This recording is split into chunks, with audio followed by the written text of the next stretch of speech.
ମୁଁ ଜଣେ ଭାରତୀୟ जनता पार्टी साधारण कार्यकर्ता। मु गोटे साधारण परिवार मोर जन्म 35 वर्ष धरिकी पिला दिन छात्र जीवन निरंतर भाव में राष्ट्रवादी विचारधारा को व्रत करी मु काम नियोजित होइछि। मोर आदर्श डॉक्टर देवेंद्र प्रधान जो रास्ता देखते से रास्तार आज पर्यटन चली तेणु आज भारतीय जनता पार्टी मते मो ना को मोहर लगे मो ना निमित्त मात्र भारतीय जनता पार्टी बूथ स्तर काम करुवा कार्यकर्ता मानकर मत को भारतीय जनता पार्टी स्वीकृति देछि। से मु आम पार्टीर राष्ट्रीय सभापति श्री जेपी नड्डा जी, विश्वर लोकप्रिय नेता, देशर यशस्वी प्रधानमंत्री श्री नरेंद्र मोदी जी, मोर नेता केंद्र मंत्री धर्मेंद्र प्रधान, बीजेपी राज्य सभापति मनमोहन सामल एवं समस्त राज्य नेतृमंडली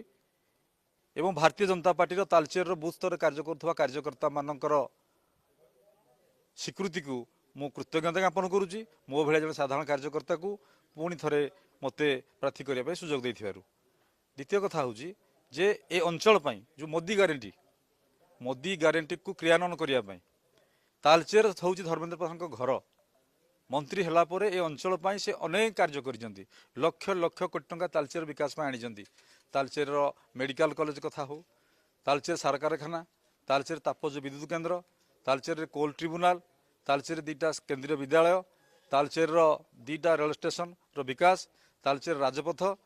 एवं तालचेर कोईला खनि दुर्घटना मृत्युवरण करुवा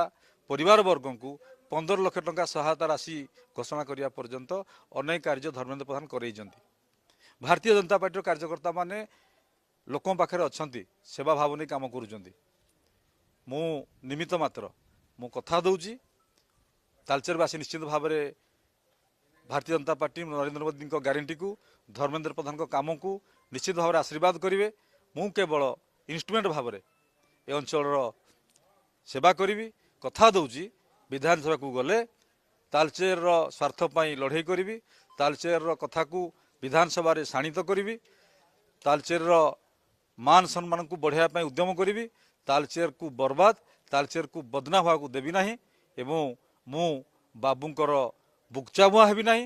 किंबा बाबू मानकर कृतदास हेबी ना तालचेरवासी मन लाखी सेवकटी हेबी।